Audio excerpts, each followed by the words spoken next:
যে পর্দায় আজ থেকে 10 বছর 20 বছর আগে চলতো সেই পর্দা এখন আর আছে নাকি? সেই পর্দা আছে। তারা আস্তে আস্তে বেহায়া নির্লজ্জ হয়ে গেছে, অমুসলিম মুশরিকদের সঙ্গে মিশে মিশে তাদের মতো কালচার, তাদের মতো পোশাক করছে।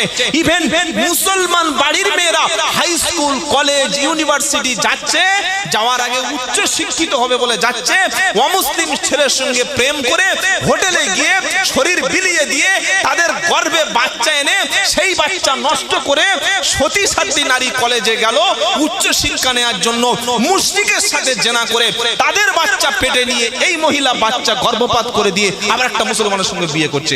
ভিডিও দেখাবো, হাজার হাজার ভিডিও আমার কাছে আছে। বাপ মা প্রতিবাদ করছে না, ও মেয়ে মা ফোন নিয়েছো তো? হ্যাঁ ফোন নিয়ে যাও। একটা মেয়ের কাছে আপনি স্মার্টফোন দিয়েছেন, তার দরকার আছে, কিন্তু সে কলেজে যাচ্ছে, আপনি তাকে গাড় দিয়ে বাড়িতে আনবেন না কেন? তার হোয়াটসঅ্যাপের মধ্যে অমুসলিম মুশরিক সে মেয়েটা প্রেমের মিথ্যা প্রস্তাব দিচ্ছে তাকে ধর্ষণ করবে বলে, আপনি বুঝতে পারছেন না? আপনার মেয়ের হোয়াটসঅ্যাপ গ্রুপ আপনি চেক করছেন না কেন? এগুলো গভীর ষড়যন্ত্র। তাই আল্লাহর নবী বলেছেন দ্বিতীয় কোয়ালিটির ঈমান হলো তুমি মুখ খোলো। ওই ইমাম, ও পীর সাহেব, ও মুফতি সাহেবরা আমরা আমাদের কাফের বলতে খুব ভালোবাসি। অমুক মৌলভী সাহেব কাফের, অমুক মৌলভী সাহেব আমাদের দলের না, ওর আকীদা খারাপ, ওর মানহাজ খারাপ, ও নাভির নিচে হাত বাঁধে, ও হাত বুকে বাঁধে, ও মাথায় টুপি নাই। আরে তোর হাত থাকলে তবে তো বাঁধবি। 60,000 মুসলমানকে এই পর্যন্ত শহীদ করা হয়েছে, এমন কোন দিন নেই যে ফিলিস্তিনে শহীদ হচ্ছে না। দ্বিতীয় গাজা হবে এই ভারতবর্ষ, এটা লিখে রেখে দেন। কেন? ইউপির মুখ্যমন্ত্রী তারা প্রকাশ্য বলেই দিয়েছে, এবং আমাদের এই রাজ্যের বিরোধী দলনেতা সেও বলেছে যেটাকে আমরা গাজার মতো গণহত্যা চালাবো। বলেছে না? বলে নাই? কদিন আগে বলেছে। তাদের মুখের কথা যা, তাদের অন্তরে আছে আরো কঠিন কথা। আর আমরা হই হুল্লোড় করছি, আমরা নিজেদের মধ্যে ছোট ছোট বিষয় নিয়ে মারামারি করছি। আল্লাহর পথে ফিরে আসবো, দিনের পথে ফিরে আসবো, আল্লাহর উপরে চলবো, মরণ যখন হবে দিনের উপরে মরবো বলি ইনশাআল্লাহ।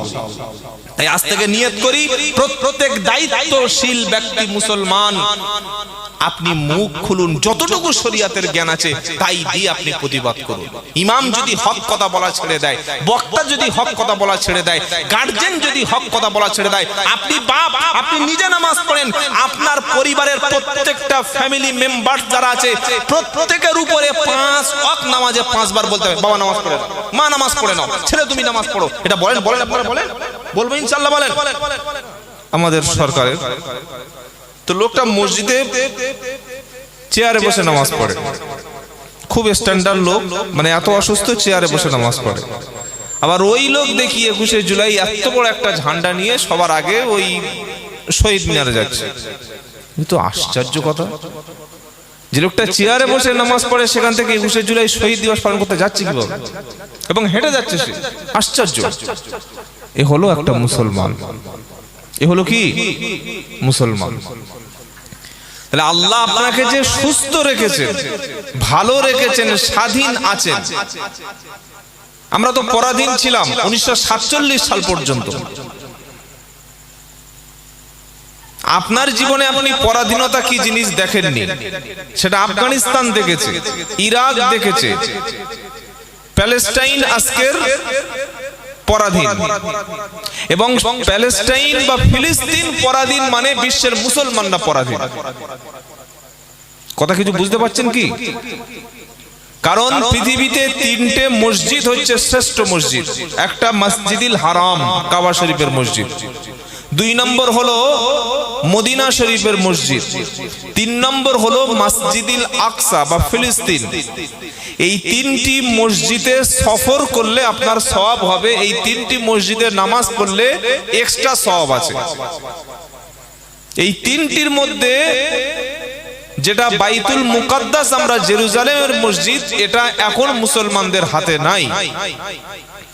এই মসজিদ যতদিন ইহুদিদের হাতে থাকবে ততদিন বিশ্বের সমস্ত মুসলমান ইহুদিদের কাছে জিম্মি। আর আমরা আনন্দ করে যাচ্ছি, খেয়ে হেসে, ঠাট্টা তামাশা, ফ্রি ফায়ার, পাবজি, গেম, গান বাজনা, জুয়া, মদ, নেশা। মসজিদের পাশে চায়ের দোকানে বসে বসে তাস পিটছে, তাসের আওয়াজ গিয়ে মসজিদের কানে ঠাস ঠাস করে লাগছে। আর বলছে আল্লাহ আল্লাহ এসআইআর যেন আমার নাম না বাদ পড়ে। আমার মনে হয় মালগুলো আগে ওপারে পার করে দেওয়া দরকার। রেখে কি করবে? এ রেখে কি করবে? যে বউ বাচ্চা দেয় না, স্বামীর বিছানায় ঘুমায় না, অন্য দেওরের সঙ্গে হাসে, স্বামী ডাকলে কথা বলে না, নন্দাই আসলে তার সঙ্গে ঘুরতে টাকিতে যায়, ওই বউ নাকি ঘর করবে? আপনারা করবেন, আমি হলে করতাম না ভাই। দেখেছেন কি বুঝলেন? ওটা সবাই জানে। আল্লাহ হেফাজত করুক সবাইকে, বলুন আল্লাহুম্মা আমিন। তো যাই হোক, আজকের আমি যে বিষয়ে কথা বলবো বলে নিয়ত করেছি বা পড়াশোনা করেছি, সেই বিষয়টির নাম হলো সৎ কাজের আদেশ এবং অসৎ কাজের নিষেধ। সাবজেক্টটা কি আপনারা নিশ্চয়ই বুঝতে পেরেছেন? কথা হবে অল্প, কিন্তু কথাটা যেন আমরা বোঝাতে পারি, আল্লাহ আমাদের বোঝার তৌফিক দান করুক। সকলে বলুন আল্লাহুম্মা আমিন। খুব কঠিন দিন আমাদের সামনে। সময় নষ্ট করা, গল্প করা, গুজব করা, তারপরে আমাদের সন্তানদের পড়াশোনা না শিক্ষা দেওয়া, আমাদের মহল্লার মধ্যে হারাম কাজ করা, মুসলিম মহল্লায় যদি কোনো শরিয়াত বিরোধী কাজ প্রকাশ্য হয়, তাহলে অমুসলিমরা আমাদের সম্পর্কে কি ধারণা তৈরি করবে? একটা মুসলিম এলাকায় যদি অমুসলিমের মতো, খ্রিস্টানদের মতো, কাফেরদের মতো, বেদিনদের মতো কাজ প্রকাশ্য হয়, তাহলে অমুসলিমরা আমাদের সম্পর্কে ধারণা করবে যে এরা আর আমাদের কোনো পার্থক্য নাই। কি বলছি বুঝতে পেরেছেন? সাধারণ লোক বিড়ি খাওয়া আর ইমাম সাহেবের বিড়ি খাওয়া দুটো কিন্তু পার্থক্য আছে। সাধারণ লোক বিড়ি খেলে কেউ ওটা দেখে উৎসাহিত হবে না, কিন্তু ইমাম সাহেব যদি বিড়ি খায়, বিড়ির দোকানে আরো বেড়ে যাবে পড়ায়। আমি বলছি না যে ইমাম সাহেব বিড়ি খায়, আর বললে আপনারা বিশ্বাস করবেন কেন? কি বুঝলেন? একটা লোক হাফ প্যান্ট পরে রাস্তায় ঘোরা আর হাজী সাহেব কাঁচা মেরে পুকুরে গোসল করা, দুটো কি এক না? গুনাহ হবে এক, কিন্তু হাজী সাহেবের থেকে আরো 5 জন লোক হাজীর থেকে আরো পাজি হয়ে যাবে। হাজী সাহেব করছে তো আমার সমস্যাটা কি বুঝলেন? চলুন আলোচনা শুরু করি। আল্লাহর প্রশংসা করলাম। এই অনুষ্ঠানটা প্রায় আল্লাহ আমাকে এই 3 বছরে আনলেন, 3য় বছরে। স্বাধীনতা উপলক্ষে আমার এই মাসুদ ভাই আছেন, সিদ্দিক ভাই, আরো সবাই আমার যুবকেরা আছেন, বা আপনারা যারা সবাই এসেছেন, অনেক মাও এসেছেন, বা মাইকের আওয়াজ যতদূর পর্যন্ত যাচ্ছে, আল্লাহ তাআলা এই সুন্দর অনুষ্ঠানটাকে যেন কবুল করুন। সকলে বলুন আল্লাহুম্মা আমিন। ভালো কাজ করা যেমন সওয়াবের, ভালো কাজের সাপোর্ট করা সেটাও সওয়াবের। একটা লোক 2 কোটি টাকা খরচ করে একটা মসজিদ তৈরি করেছে। আপনি টোটো চালান, নামাজ পড়তে ঢুকে বলছে মসজিদটা কোন কোম্পানি করেছে? বললো অমুক একটা প্রাইভেট লিমিটেড কোম্পানি। তা আপনি মনে মনে করছেন, আল্লাহ যদি আমার কোনোদিন পয়সা হয়, সেই সামর্থ্য আপনি দেন, তাহলে এরকম একটা মসজিদ আমি করব ইনশাআল্লাহ। এটা মন বলছে, আপনি নিয়ত করেছেন। আল্লাহর নবী সাল্লাল্লাহু আলাইহি ওয়াসাল্লাম বলেন, উনি যে নিয়ত করলো যে 2 কোটি টাকা খরচ করে এত বিশাল মসজিদ নির্মাণ করেছে, এর মনে মনে এই নিয়ত থাকার কারণে ওই সমপরিমাণ নেকি এই ব্যক্তি পাবে। বলুন সুবহানাল্লাহ। ভালো কাজের সাপোর্ট করা, সহযোগিতা করা হচ্ছে সওয়াব, আর খারাপ কাজের সহযোগিতা করা, খারাপ কাজের সাথ দেওয়া, সাথে থাকা, করেন না কাজটা কিন্তু সাথে আছে, হ্যাঁ ঠিক আছে ভাই আমি পিছনে আছি, আমি পয়সা দেবো না কিন্তু তোদের সাথে আছি, তোরা চাঁদা তোলা আমি তোদের সঙ্গে মিটিং এ আছি, এটা সব না কোনা? জোরে বলেন। মাইয়াশফা শাফাআতান হাসানাতান ইয়াকুল্লাহু নাসিবুম মিনহা। কেউ যদি ভালো কাজের জন্য সুপারিশ করে, একটু কথা বলে দেয়, একটু আপনাকে উৎসাহ দেয়, একটু হেল্প করে, রাস্তা দেখিয়ে দেয়, ভালো কাজের জন্য সাপোর্ট করে, আল্লাহর কোরআন বলছে সে ভালো কাজ যিনি করবেন আর যিনি সহযোগিতা করবেন, সুপারিশ করবেন, সে সমান পরিমাণ নেকি পাবে। বলুন সুবহানাল্লাহ। তার পরের কথাটা এবার শুনুন কি বলছেন, ওয়া মাইয়াশফা শাফাআতান সাইয়্যাতান ইয়াকুল্লাহু কিফলুন কুলুম মিনহা। 5 নম্বর পারা 10 নম্বর পৃষ্ঠা 10 নম্বর লাইনের 85 নম্বর আয়াত সূরার নাম নিসা। আমার আল্লাহ পাক বলছেন, কেউ যদি কোনো মন্দ কাজ করে, খারাপ কাজ করে, অন্যায় করে, জুলুম করে, শরীয়ত বিরোধী কাজ করে, মানবতা বিরোধী কাজ করে, ইসলামের বিরুদ্ধে কাজ করে, দেশের বিরুদ্ধে কাজ করে, জনগণের বিরুদ্ধে কেউ যদি কাজ করে, এই খারাপ কাজের সহযোগিতা করবে যারা, সেও সমপরিমাণ পাপের ভাগী হবে। নাউজুবিল্লাহ বলেন। এবার হিসাব করে পা তুলবেন যে আমি কথা যা বলছি, কাজ যা করছি, চাঁদা যাদের দিচ্ছি, আমি খারাপ কাজ করি না কিন্তু চাঁদা দিই। কিরকম লোক আছে না? হ্যাঁ, আমি পার্টির মেম্বার, বা আমি একজন চেয়ারম্যান বা প্রধান, বা আমি পয়সাওয়ালা কোটিপতি, বা আমি একটা চাকরি করি, সরকারি চাকরি করি, বা আমার একটা বড় ব্যবসা আছে, চাঁদা না দিলে আমার ঝামেলা হবে, ব্যবসা ঝামেলা করবে। তো বাবা আমি ওই অনুষ্ঠানে যাব না, খারাপ কাজ করব না, কিন্তু চাঁদা দিলাম। কি ভাই, এটা সহযোগিতা হলো কি হলো না? হ্যাঁ, অবশ্যই সহযোগিতা। চাঁদা দিলাম, বা আমি একটা ফোন করে দিলাম, এই তোরা কর, আমরা পিছনে আছি। এই সমপরিমাণ গুনাহের ভাগীদার হবে, এটা আল্লাহ বলেছেন। সূরা নিসার 85 নম্বর আয়াতটা খুলে যদি গালাগালি করার কথা আমার থাকে যে এই মনে হচ্ছে আমাদের কি বলছে, আপনি সূরা নিসাটা খুলে দেখবেন 85 নম্বর আয়াত। চলুন সূরা মাইদা খুলুন, 2 নম্বর আয়াত আল্লাহ বলছে, ওয়া তাআনু আলাল বিররি ওয়াত তাকওয়া। আল্লাহ পাক বলছেন, কল্যাণ কাজের, ভালো কাজের, নেক কাজের জন্য তোমরা সহযোগিতা করো। ওয়ালা তাআনু আলাল ইসমি ওয়াল উদওয়ান। পাপের কাছে সীমা লঙ্ঘন করছে এমন কোন ব্যক্তি, পাপ করছে, পাপের মজলিস করছে, পাপের জন্য কিছু সমাজে নতুন নতুন পদ্ধতি তৈরি করছে, পাপের কাজে, সীমা লঙ্ঘনের কাজে তোমরা পরস্পর সহযোগিতা করো না। এটা মৌলভী সাহেবের ফতোয়া না, আল্লাহর কথা। কার কথা? আল্লাহ। তাহলে দুটি বাক্য আমরা শুনলাম কোরআনের। একটা হচ্ছে ভালো কাজের সহযোগিতা করা সমান পরিমাণ নেকি, আর খারাপ কাজের সহযোগিতা করলে গুনাহ। আর একটা হলো আল্লাহ বলছে ভালো কাজের, নেক কাজের সহযোগিতা করো, আর অন্যায় কাজের পক্ষে তোমরা থেকো না, অন্যায় কাজের সাপোর্ট করো না। সীমা লঙ্ঘন করার ক্ষেত্রে, পাপ কাজ করার ক্ষেত্রে পরস্পর সহযোগিতা করো না। কথা আমরা আমল করবো ইনশাআল্লাহ, বলি ইনশাআল্লাহ। কে খারাপ বলে দেখার দরকার নাই, কে খারাপ বললো, কে ভালো বললো, কে সালাম দিল, কে দাওয়াত করলো, কে আমার বাড়িতে আসলো, আমি মরলে কে জানাজার নামাজ পড়লো। ধরুন একটা লোক সারা জীবন নামাজ পড়তো, কোরআন পড়তো, সত্য কথা বলতো, মিথ্যা বলতো না, জেনা ব্যভিচার করতো না, গান বাজনা শুনতো না, সুদ খেত না, তিনি যদি মরে যায়, তার জানাজায় যদি মাত্র 3 জন লোক নামাজ পড়ে, ইমাম সাহেব নামাজ পড়িয়ে দেয়, জানাজার নামাজ লোক কম হয়েছে বলে আল্লাহ জাহান্নামে দেবে, তাই তো নাকি? আরে বলছেন না কেন? আর একটা লোক সাধু রূপে শয়তান। কি বললাম বলুন, যদি বলেন সাধু রূপে শয়তান, সাদা পাঞ্জাবি, সাদা পোশাক, সাদা টুপি, সাদা দাড়ি, কিন্তু ভিতরে এত 2 নম্বর, পুরো ভিতরটাই কালো। এরকম লোক সমাজে আপনাদের এই ট্যাংরায় নাই, আমাদের বাড়াইপুরে আছে।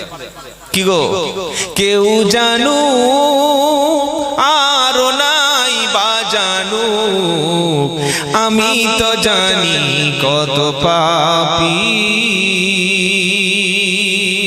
দেয়ালে লেখা আছে হাজী উমির আলী, আর যে ছেলে কোটা মাল তৈরি হয়েছে সব কোটা পাঁচ। ফেরেশতা বললে হাজী উমির আলীর এরকম ছেলে তৈরি হলো কেন? কি বুঝলেন? বাইরে থেকে সাদা, কিন্তু ভিতরটা পুরো একদম নোংরা। কবি কি বলছে, ওই যে সাদা পাঞ্জাবি, সাদা ড্রেস পরে তুমি সমাজে ধোঁকা দিচ্ছ, এটা আসল না। কেউ জানো আর নাই বা জানো, আমি তো জানি কত পাপী। পোশাকে আশাকে দেখো, এ দেহটা ঢেকেছি। পোশাকে আশাকে দেখো, এ দেহটা ঢেকেছি। সাদা পোশাক পরে সমাজ সেবী নাম আমি নিয়েছি। বড়ই সমাজ সেবী নাম আমি নিয়েছি। আমি তো জানি কত পাপী। তাই মানুষ কি বলছে এটা কোনোদিন মাইন্ড করবেন না। আমার আল্লাহ, আমার রসুল এটা কি বলছে এটা আমাকে জানতে হবে। একজন মুসলমান, তার কাছে সবচাইতে বেশি প্রাধান্য পাবে কে? জোরে বলুন, আল্লাহ। সমাজের দিকে ভয় করবেন না। সমাজ কি বলবে? সমাজ কি বলবে? ভালো কাজ করলেও সমাজ আপনার খারাপ বলবে, খারাপ কাজ করলে খারাপ বলবে, ভালো কাজেরও সমালোচনা আছে। তাহলে আমরা দুটি আয়াত থেকে সিদ্ধান্ত নিলাম, আজ থেকে কোনো খারাপ কাজ করব না, খারাপ কাজে সাপোর্ট করব না। খারাপ কাজে সাপোর্ট যারা করবে আমরা তাদের সাথে থাকব না। বলুন ইনশাআল্লাহ, বলেন ইনশাআল্লাহ। এটা হচ্ছে কোরআনের কথা। যদি থাকি, যদি সহযোগিতা করি, শাস্তিটা কি এবার কোরআনুল কারীম থেকে জেনে নিন। তাহলে আজকের আমার আলোচনার বিষয় আমি বলেছিলাম সৎ কাজের আদেশ আর অসৎ কাজের নিষেধ। এটার এতটা গুরুত্ব কেন? কেন এত গুরুত্ব? সূরা আল ইমরান খুলুন, 103 নম্বর আয়াত, 4th পারা, 2য় পৃষ্ঠা, 4 নম্বর লাইন। আল্লাহ বলছেন, ওয়ালতাকুম মিনকুম উম্মাতুন ইয়াদউনা ইলাল খায়র ইয়া'মুরুনা বিল মা'রুফি ওয়া ইয়ানহাউনা আনিল মুনকার ওয়া উলাইকা হুমুল মুফলিহুন। আমার আল্লাহ পাক বলছেন, ওয়ালতাকুম মিনকুম উম্মাতুন ইয়াদউনা ইলাল খায়র। উম্মতের মধ্যে, তোমাদের মধ্যে, সমাজের মধ্যে, সোসাইটির মধ্যে এমন একটা দল থাকবে, এমন একটা টিম থাকবে, এমন একটা গোষ্ঠী থাকবে যারা মানুষদেরকে ভালো কাজের দিকে ডাকবে। সুবহানাল্লাহ বলেন। আচ্ছা, আমাদের প্রত্যেকটা গ্রামে দেখবেন কিছু কিছু কমিটি আছে, আছে না? বিভিন্ন কমিটি আছে।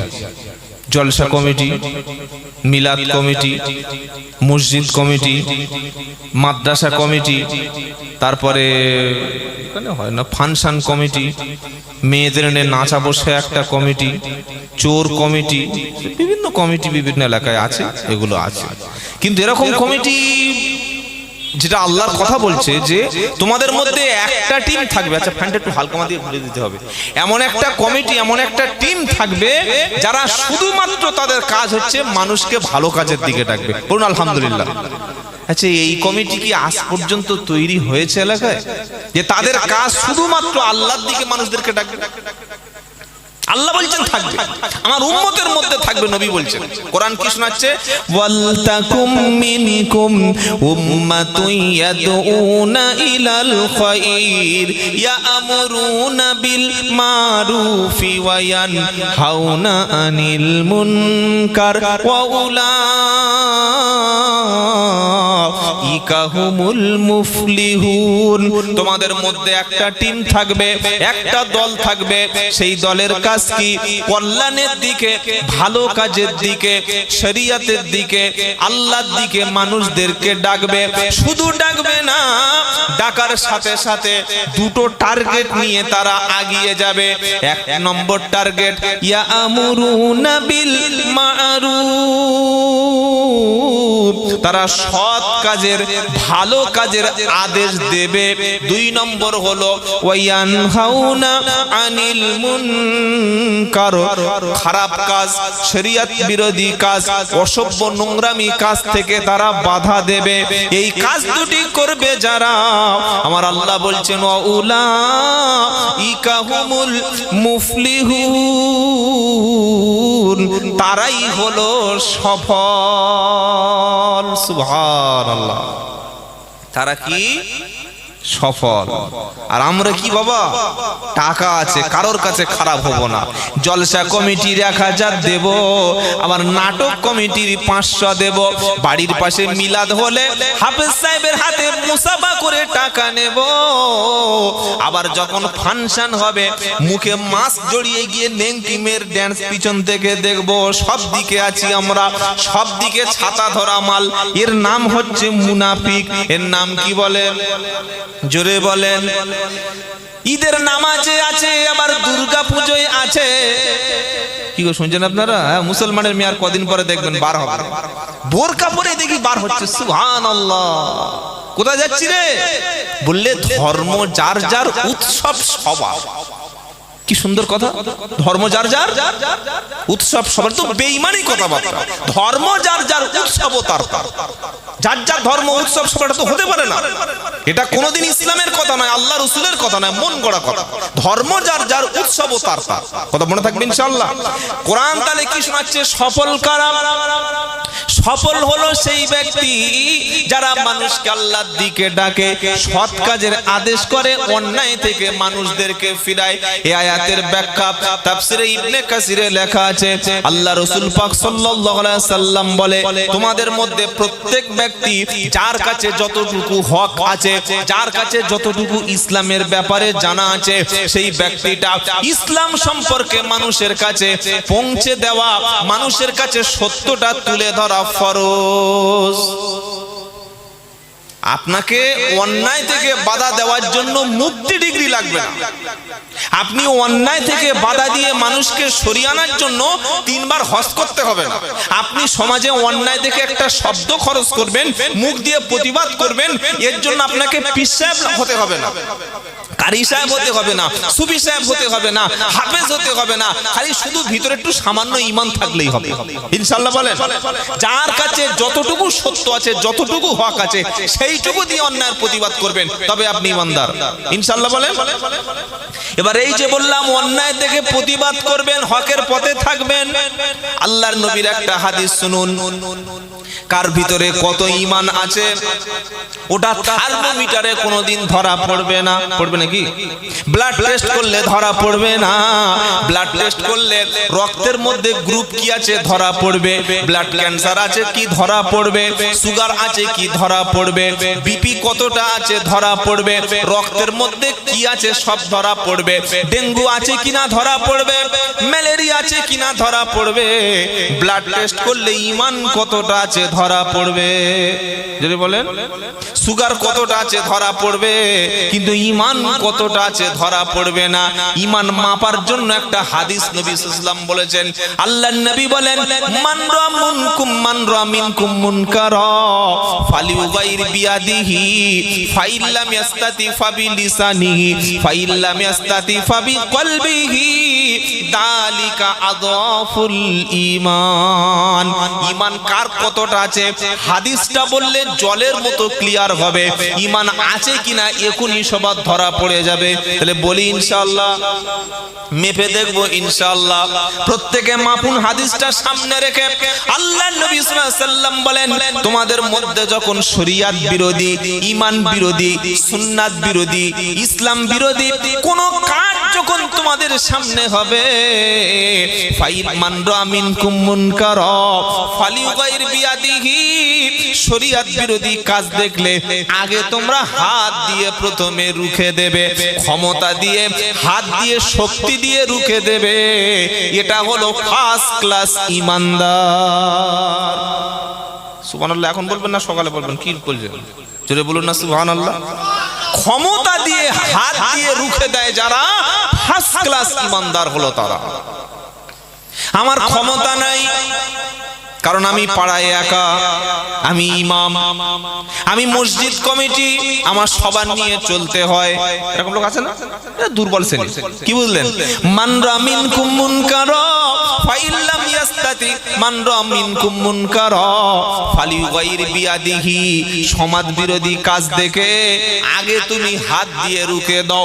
পাড়ায় মদের কারবার হচ্ছে, কে বলবে? ইমাম বললে তার গলা মসজিদে চেপে ধরবে, কারণ ওই মদ বিক্রি করা লোকটা মসজিদের ছাদের টাকা দেবে। বলবে কি? বলবে কি? কি বুঝলেন? যার বাড়িতে বিয়ের আগের দিন, গায়ে হলুদের দিন গান বাজনা হচ্ছে, ও তো পরের দিন ইমাম সাহেবকে নিয়ে বিয়ে পড়াবে, সে তো 1000 টাকা পরের দিন ইমাম সাহেবকে দেবে। ইমাম যদি বলে হারাম, পরের দিন কিন্তু ইমামের খবর আছে, তাহলে বলবে কে?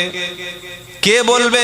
পার্টির লোক বললে ভোট দেবে না, ডাক্তার বললে তার রুগী আর হবে না, মাস্টার বললে বদলি করে দেবে, পুলিশ বললে তার গাড়ি ভাঙচুর করবে, বাপ বললে ছেলেরা ভাত দেবে না, আমি বললে আর টাকা দেবে না।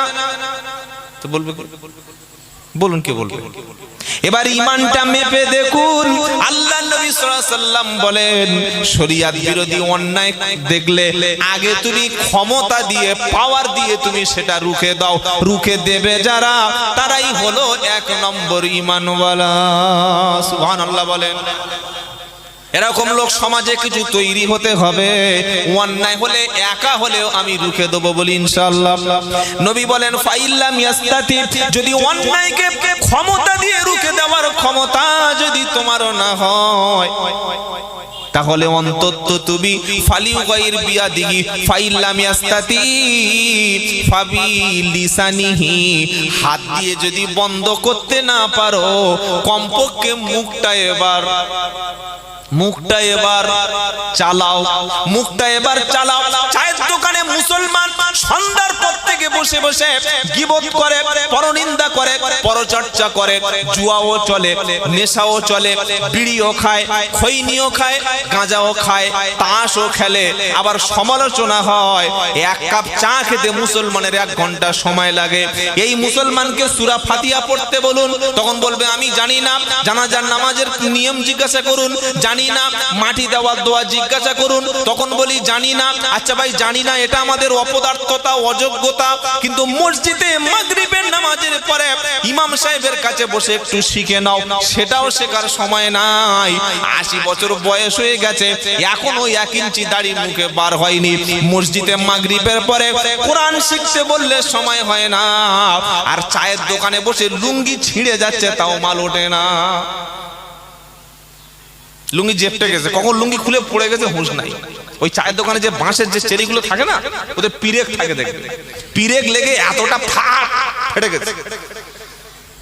বাড়ি চলে গেছে, বৌমা বলছে ও আব্বা এ কি হয়েছে? বললে কি হয়েছে দেখো নি? বললে ও তাহলে মাল গেছে। বাঁশের পিরাক লেগে লুঙ্গি ছিঁড়ে ফাঁকা হয়ে গেছে, খবর নাই, হুঁশ নাই, চালিয়ে যাচ্ছে। যে হাত দিয়ে তাস খেলেন, যে হাত দিয়ে জুয়া খেলি আমরা, এই হাত কিয়ামতের দিন বিপক্ষে সাক্ষী দেবে। বললে হুজুর দলিল কি আছে বলো, আন্দাজে কথা শুনবো না। 23 নম্বর পারা 3 নম্বর পৃষ্ঠা 9 নম্বর লাইন 65 নম্বর আয়াত সূরা ইয়াসিন। আল ইয়াউমা নাখতিমু আলা আফওয়াহিহিম ওয়া তুকাল্লিমুনা আইদিহিম ওয়া তাশহাদু আরজুলুহুম বিমা কানু ইয়াকসিবুন। আল্লাহ বলছেন কিয়ামতের দিন আমি জবান বন্ধ করে দেব। কি বন্ধ হয়ে যাবে? সব জায়গায় তো মিথ্যা কথা বলে। কি গো? জবান আমি বন্ধ করব। ওয়াতুকাল্লিমুনা আইদিহিম, হাত দুটো সেদিন কথা বলার ক্ষমতা দিয়ে দেব। হাত সেদিন বলবে রব্বানা, বাড়ির পাশে মসজিদ ছিল, জামাত হচ্ছিল কিনা খবর কোনোদিন নিল না। এই হাত দিয়ে কখনো গুনাহ মাপ চাইতে পারলো না। পাড়ায় কোরআনের মাহফিল হয়েছে, সেখানে গিয়ে চোখের পানি দুখানা ফেলতে পারলো না। বাড়িতে কোরআন শরীফ ছিল, কখনো কোরআন খুলে দেখলো না। এই হাত দিয়ে কখনো ওযু করে নাই, এই হাত দিয়ে কখনো 1 টাকা কাউকে দান করে নাই। নিজের জন্ম দেওয়া ছেলে মালকে এসে ঘরে ঢুকতো, ছেলের হাত ধরে কখনো ইমাম সাহেবের কাছে মসজিদে নামাজ পড়তে যায় নাই। রব্বানা, যার হাত কোনোদিন ভালো কাজে লাগলো না, আমি হাত সাক্ষী দিচ্ছি আজকের এই হাতে যেন জাহান্নামের আগুন ছাড়া অন্য কিছু লাগে না। কোরআন শোনাচ্ছে ওয়াতুকাল্লিমুনা আইদিহিম ওয়া তাশহাদু আরজুলুহুম, তোমার পা সেদিন সাক্ষী দেবে। পা বলবে রব্বানা, এই পা দিয়ে হেঁটে হেঁটে এই জায়গায় গিয়েছে, এই খারাপ কাজে পা হেঁটে হেঁটে ক্ষমতা দিয়ে গিয়েছে। হাত পা সেদিন সাক্ষী দেবে, বিপক্ষে সেদিন সাক্ষী দেবে। আবার যারা এই কোরআনের মজলিসে এসেছে, আজান হলে মসজিদে গিয়ে বসে, প্রতিদিন বসে বসে কোরআন পড়ে, ভালো কাজের জন্য হাত দিয়ে সহযোগিতা করেছে যারা, সেই হাতে বিশ্ব নবী সেদিন কাউসারের পানি তুলে দেবে।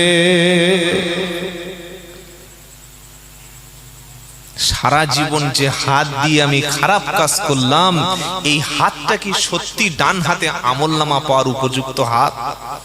যে হাতে আমি কোরআন ধরতে পারলাম না, যে হাতে নামাজের পাটি পিছাতে পারলাম না, যে হাত দিয়ে মসজিদের দরজা খুলতে পারলাম না, যে হাত দিয়ে বেনামাজির হাতটা ধরে মসজিদে আনতে পারলাম না, যে হাত দিয়ে একটা মাতাল ছেলেকে ভালো বলে মসজিদে আনতে পারলাম না, এই হাতটা আমাকে কি কাজে লাগবে কিয়ামতের দিন? আপনি বলুন, বসে বসে ভাবুন। জলসা ভাবার নাম, জলসা ভাবতে হয়, আর আমরা খালি চা চা করে শুনে হাঁ করে শুনে পালিয়ে যাই। এই হাত কিন্তু বিপক্ষে সাক্ষী দেবে, হয় পক্ষে অথবা বিপক্ষে সাক্ষী দেবে। আল্লাহ আমাদের হেফাজত করুক, সকলে জন্য আল্লাহুম্মা আমিন। বাবাজিরা, আল্লাহরা ভাইরা, তাহলে নবী কি শোনাচ্ছেন?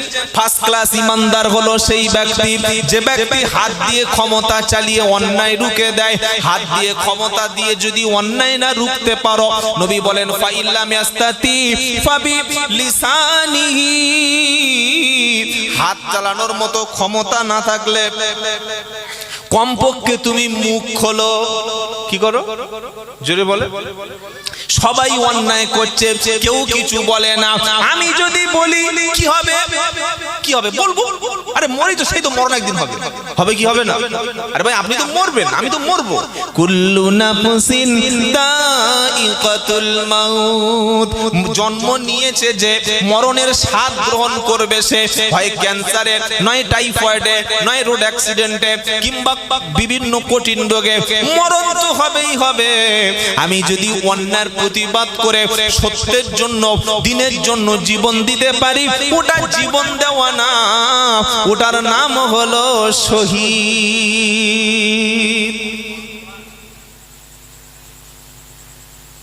তাহলে মুখ দিয়ে প্রতিবাদ করা হচ্ছে সেকেন্ড ক্লাস, দ্বিতীয় কোয়ালিটির ঈমান।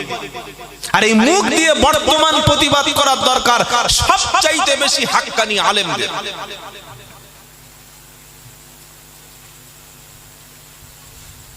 যখন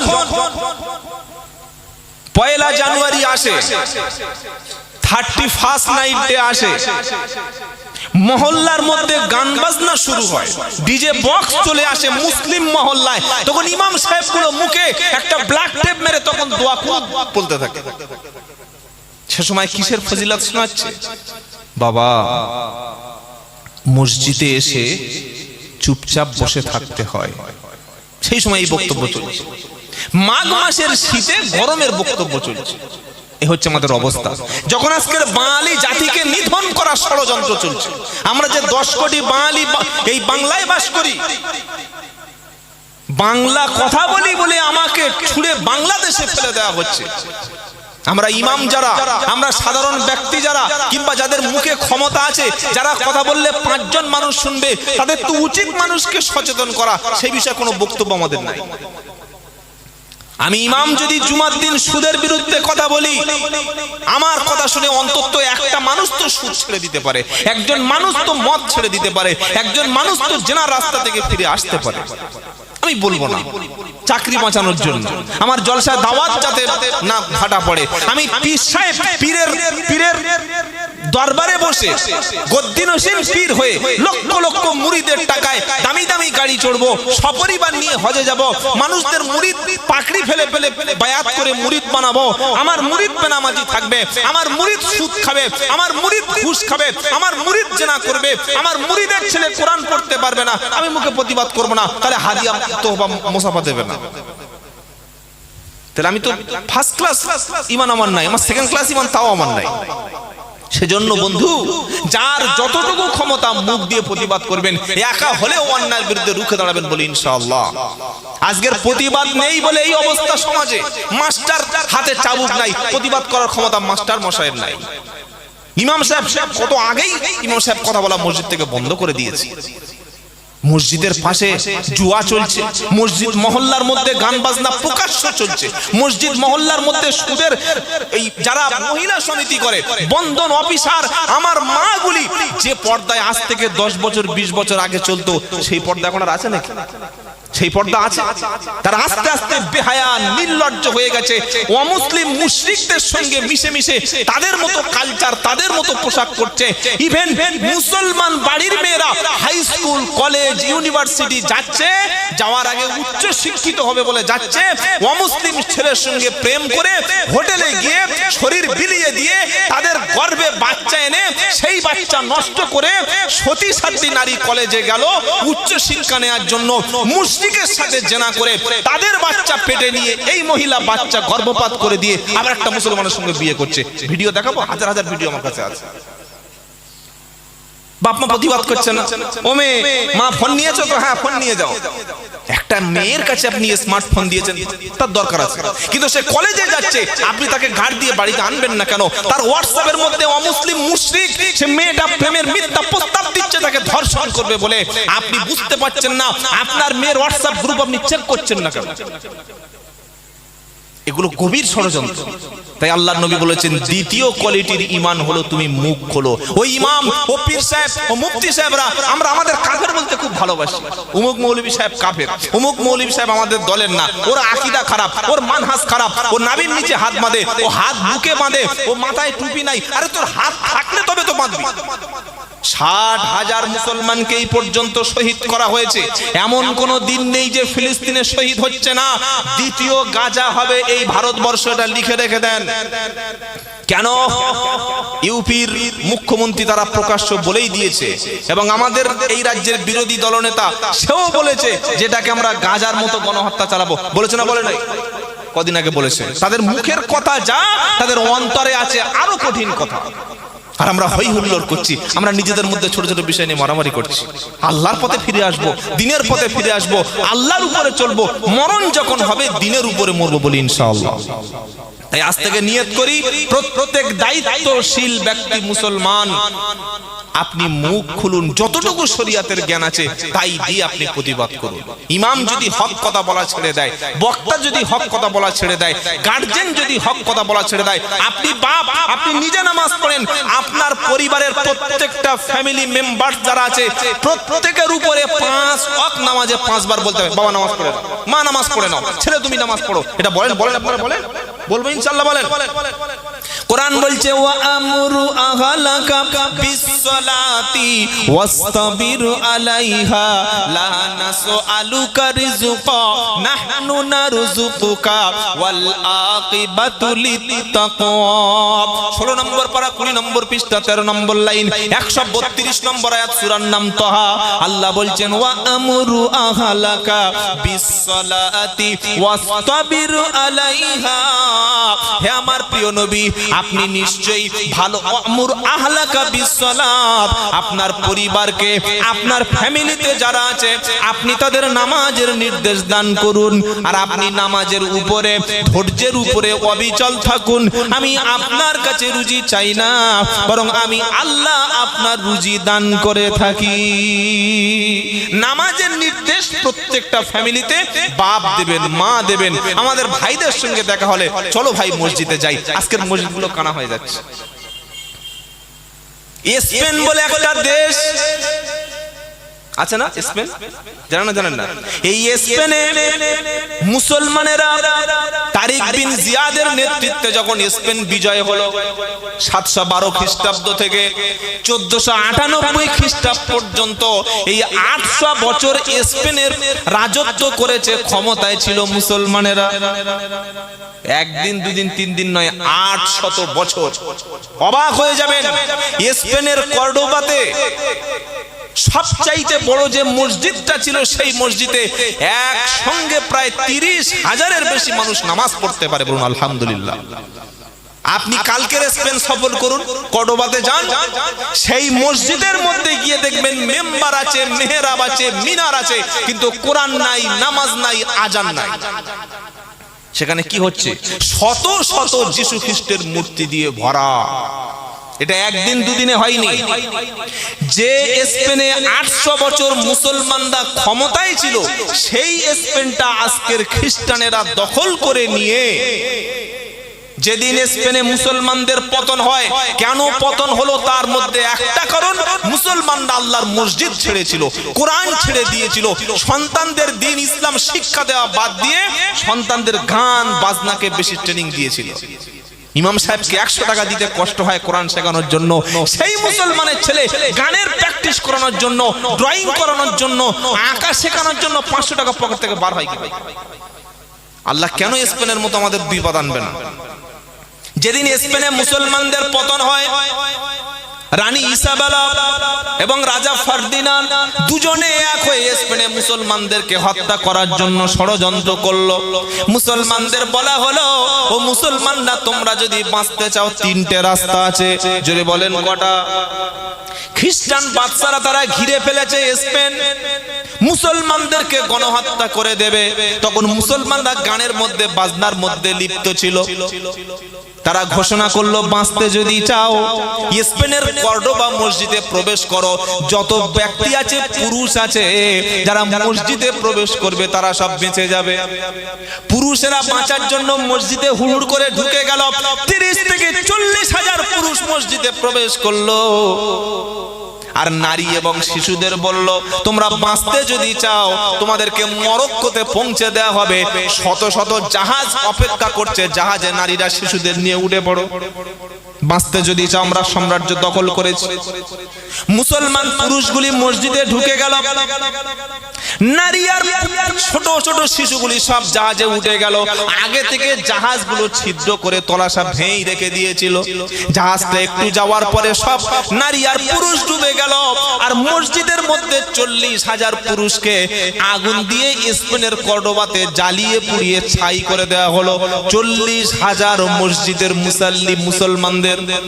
যে দিনটি করা হয়েছিল, দিনটা হচ্ছে 1 এপ্রিল। কবে বললাম? ওই যে এপ্রিল ফুল বলে না, বলে কি বলে না, আমাদের মুসলমানরা একজন আরেকজনকে এপ্রিল মাসে 15 তারিখে ধোঁকা দেয়, দিয়ে বলছে এপ্রিল ফুল পালন করছি।